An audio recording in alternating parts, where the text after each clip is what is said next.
And welcome back to the kitchen. Today I'm going to cook kitchen cacciatore, which is one of my more favourite Italian dishes. It's very easy to make, so I just thought I would show you how I do it. Now, first of all, cacciatore is a Italian word that means hunter, because originally this was designed by hunters out in the field. They would shoot a rabbit or bring a chicken with them or something and just cook this up in the field. So it was always fairly basic.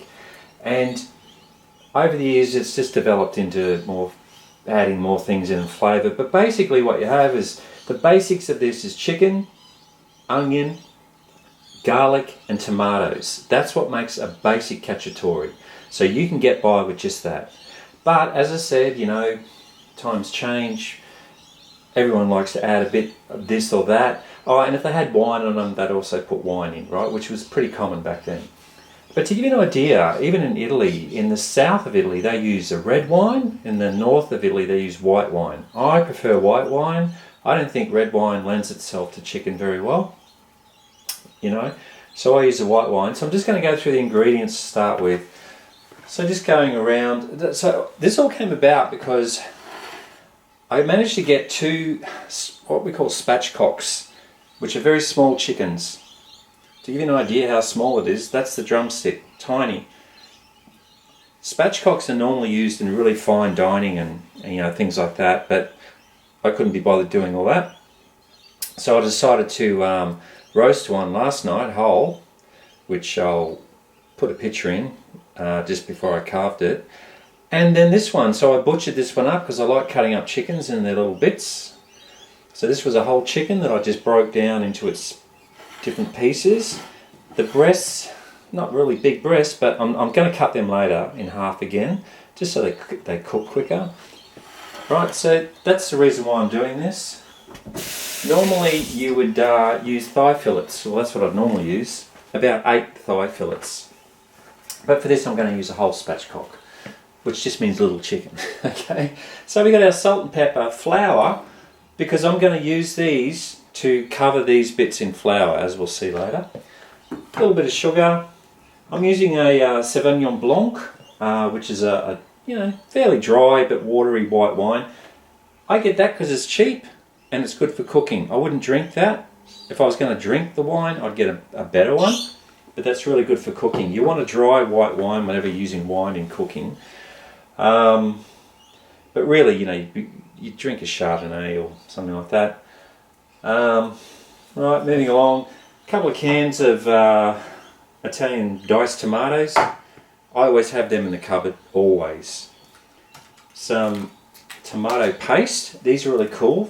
You get a pack of 4 of these for $2, so it's pretty cheap. And it's two tablespoons in there, so it's really handy, and this recipe calls for 2 tablespoons, so that's why I get them. They're perfect. Onion, as I said, is a mainstay. Now a lot of people like to put capsicum in. I'm putting capsicum in because I grew this one, that's why it's a little bit bumpy and half red and half green, a little bit whatever. I grew that, so I want to use them up. You don't have to put that in, but I think it adds to it. That minced garlic, as you can see I'm nearly out of that because I burn through this stuff, I use it in everything. The other thing that makes, for me, this a signature dish is the olives. Now these olives, green olives, you can use black olives. For this one normally I'd use black olives, but I like green olives for this one. And these ones are stuffed. Now normally you don't need to use stuffed, but the only reason why I got these ones, because the only normal pitted olives, which is pitted, was like a jar this big, and I thought, I'm never going to use it, so I just want a little jar. So look, I went with the pitted. It doesn't matter because they're normally stuffed with either tomato or capsicum, and we got both of them in the recipe anyway, so hey, it's not going to hurt. So that's, I think, a must-have. I like to put some mixed herbs in. You don't have to, but you can. And then I finish it off with parsley, as we'll see. So just when it's finished, I chop up parsley, I put it in and stir it through like that. And here's some chicken stock. I make my chicken stock myself, either from a stock cube. I don't often buy the boxes, but you can, look, whatever stock is good for you, just get whatever stock's good for you. You're just going to need that to top it up, right? as we'll see, you need the liquid to come over the chicken and everything, so it can sit there and simmer. So, you know, I can't tell you how much, because it could be a little bit, could be a lot, we'll see as we go. But for now, that's 1 cup, right? So that's basically the ingredients. What I'll do now is I'll begin to get everything ready for the cooking phase, right? So give me a sec. Okay, so as I said, I've trimmed up everything now. I took the tenderloins out of the breast and just cut them in half and stuff, just to make little pieces. I'll leave the bones in because I think it's nicer, it adds a bit more flavour and stuff like that. Also what I've done is I've got half a cup of flour with about a teaspoon of salt and whatever pepper you want just in there. Mix it up with a, what do you call it, whisk, just to mix it all up. And what I'm going to do now is just put the chicken in the flour, put it to one side. Over there you can't see it, but I've got my fry pan with 2 tablespoons of olive oil in it, heating up, ready to go. So now we're just going to drench it. This is called drenching. You do this a lot of the time with different chicken recipes. Not everyone does this for cacciatore, but I do. I do it for everything. Every time I do a chicken casserole of any description, because that's what this is really, I always drench it and then fry it off. It's just my thing. I think it's nicer. I don't mind doing it. I like doing it. So that's what I do. So I'm not looking to cook it at this stage. What we're just going to do is really just brown it up. That's what we want to do. We don't want to cook it. So we only give it a couple of minutes each side, because we're going to put it on, you know, into a pot and simmer it for an hour or so. So this is just to really crisp it up a bit on the outside, give it a bit of colour, that sort of thing. So you can probably see the size bits I'm putting in. This will vary. As I said, normally you're using chicken thighs. It's the same process, right? It doesn't really matter.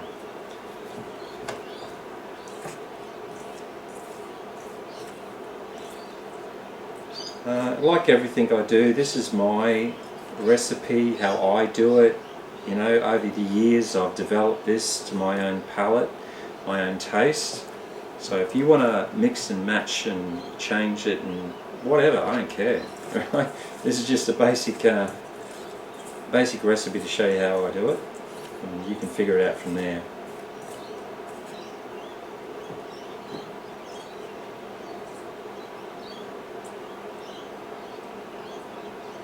Okay, just about done.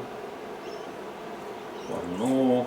Tiny little drumsticks. You could do this with drumsticks actually as well if you wanted to, like bigger ones obviously. But I think thighs has the best meat. I wouldn't do this with breasts, it would dry out too much. Okay, so this fry pan's been on for probably, I don't know, nearly 10 minutes, 5 or 10 minutes. Got a couple of tablespoons of olive oil in there. I want to get it up to temperature. It's looking pretty good at the moment. So I'll just start adding my chicken. I don't know if you can see that, but it's sort of sizzling a bit. That's exactly what you want. Obviously put the bigger bits on first.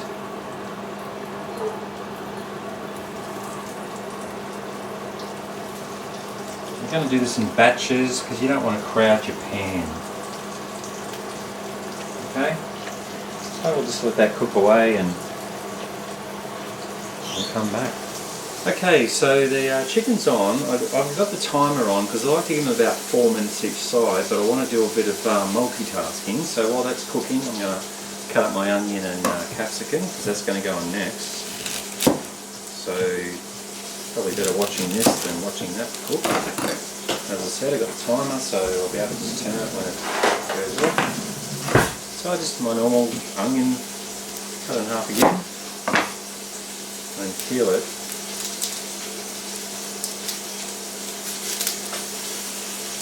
Now, this is not a very big onion, so I might even put another one in, because I like onion, you know.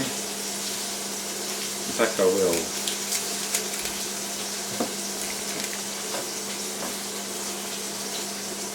Because how I want to cut them is just into like half rings like this. They can be quite thick, they don't have to be really thin.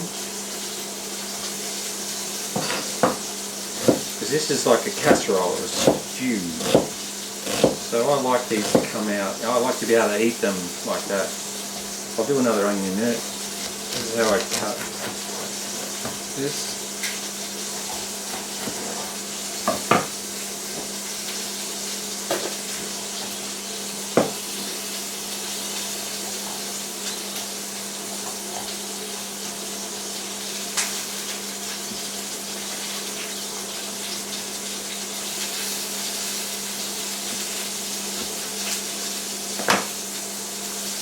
And there you go, I'll pull the whole seed pot out in one hit. I won't put that into my compost because otherwise I'm going to have another 1,000 capsicums coming up in the garden, because I chuck all this stuff on the garden. So I just make very certain I don't get the seeds in the composting. That's how they began growing in the first place, but I did that on purpose. So now I just open up the segments like that. You want to cut out these white bits, they're not really palatable. The seeds out.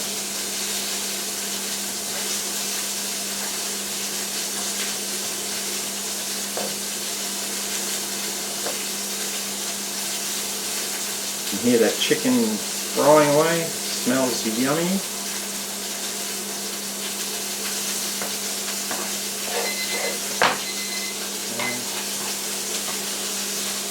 That's just the alarm to tell me to turn them.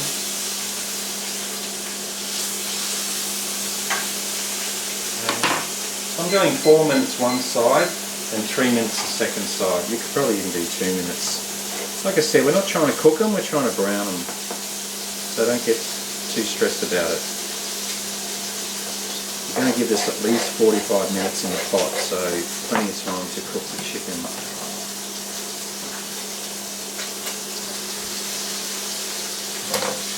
Okay, now I just like to slice these up into sections like this.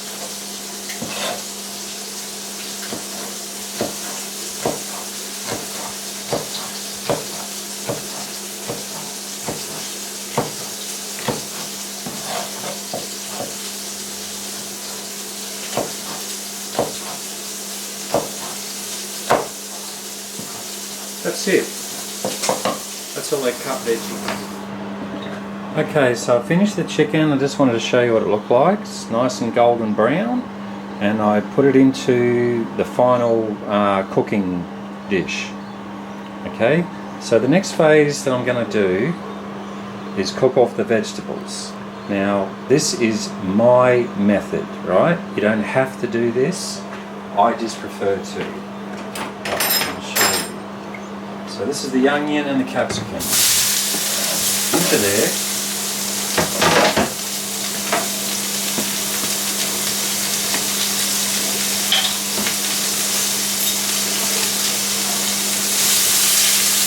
Just dial that down a bit. Don't need it as hot.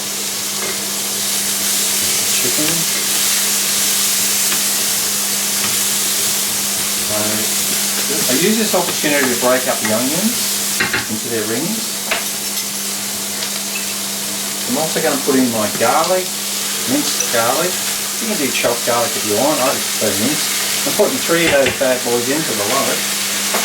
That's why I've got hardly any left. Probably buy one of those big jars every 3 weeks, sometimes every 2 weeks. So what I'm doing now is just really frying it off. And I'm going to do something crazy now. Remember that flour we had before from our chicken? I'm just going to finish it off by putting it in here. I originally did this because I didn't want to waste the flour once, you know, whatever. I don't like wasting stuff. And it came out so yummy that I do it all the time now. And this is not the only dish I do that for either. Whenever I'm using flour. I'll just give it a bit more oil because I didn't put the full amount in.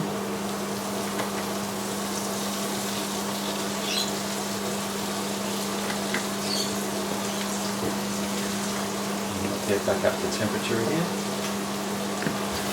So yeah, so all the flour does, it puts a nice coating on, that's all. I think it's nice. You don't have to do this, by the way.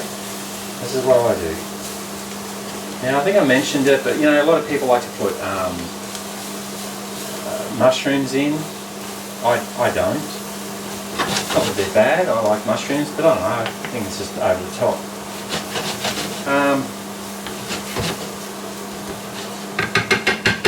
Good enough stuff going on. I've been straining my olives, okay? Put them in. And I'm going to put our tomato base in.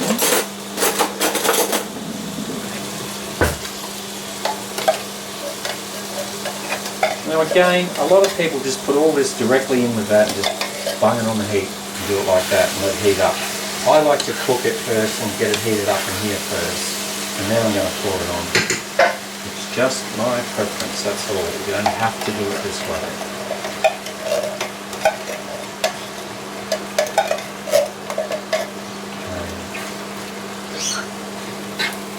Okay. That's that.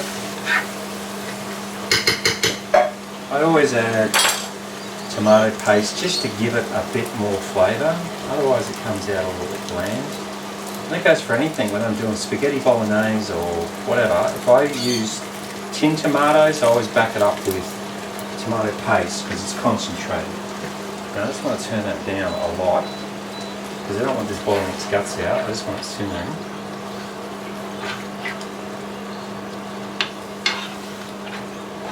Smells lovely and looking good. Okay, so let's put our wine in.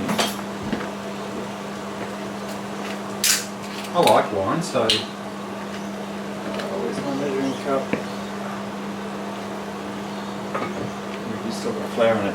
Right, I'm going for half a cup. You might only want a quarter of a cup. See what I was saying? So now,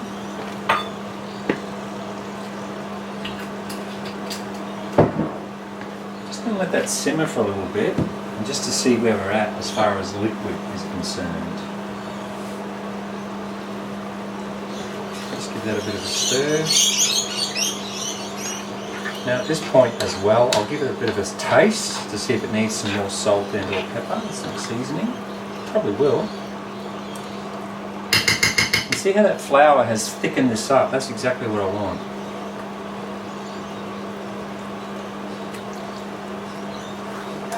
Right. It definitely needs salt and pepper. Good thing I checked.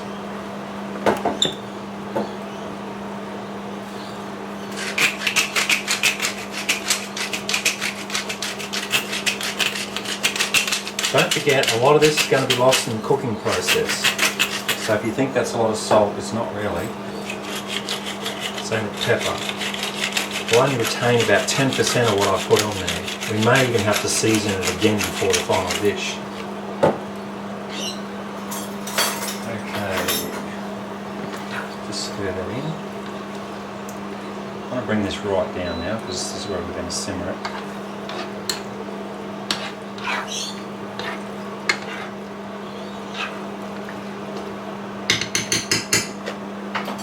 I've got my sugar. A quarter of a teaspoon, it's not much.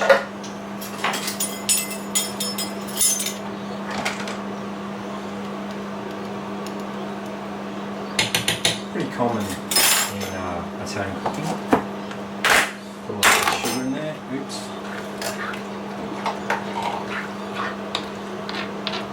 So that's looking fantastic. So what do I need to do now is transfer this into my casserole pot, or skillet in this case. Okay, so I've transferred that out of the frying pan into this skillet, and as you can see, so it's quite thick at the moment, so I'm going to put some stock in, which I've already got made up. And it's only a cup. I'm thinking I might even need another cup. Well, that's not too bad. The idea is we want the whole thing to be covered with the liquid because we're going to, you know, render this down essentially. Cook the chicken.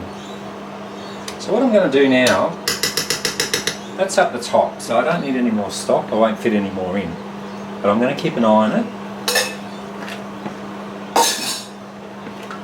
I'm going to put the lid on. It's on a very low heat, it's only on 3. And with that lid on, that's actually going to start bubbling soon. So I don't want it too hot, I just want it to simmer. And I'm going to do it initially for 45 minutes.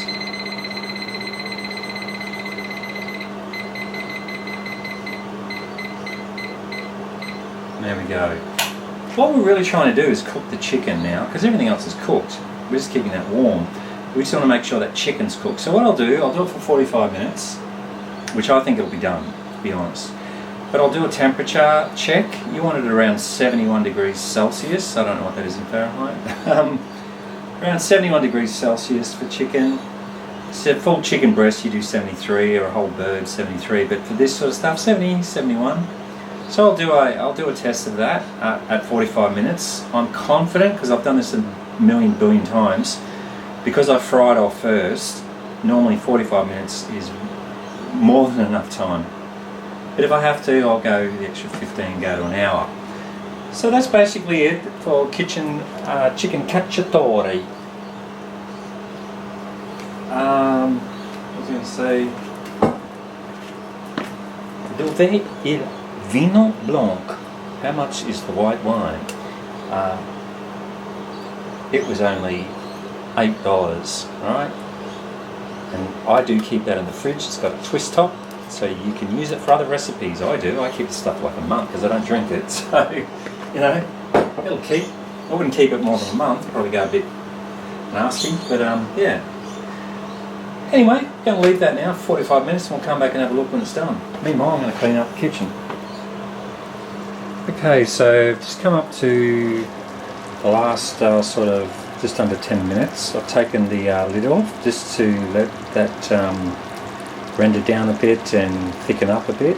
Okay, so you can see it's all cooking nicely, and there was enough stock and everything that I put in there, so everything's good.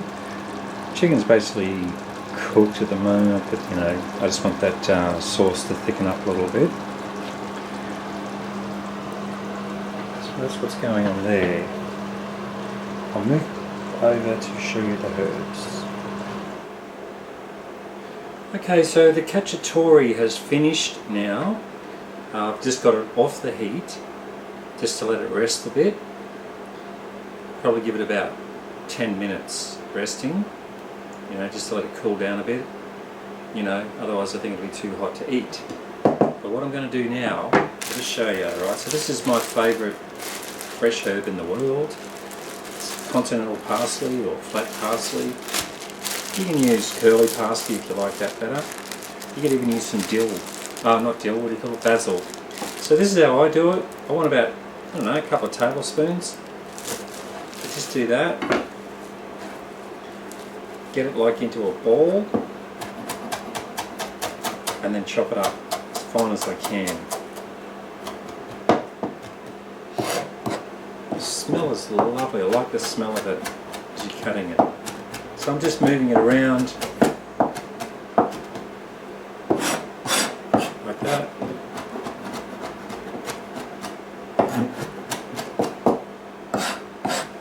There you go. So all I'm going to do now is just sprinkle this over the top and then stir it in. That's it. Nothing fancy, so you don't really need to see that. Okay.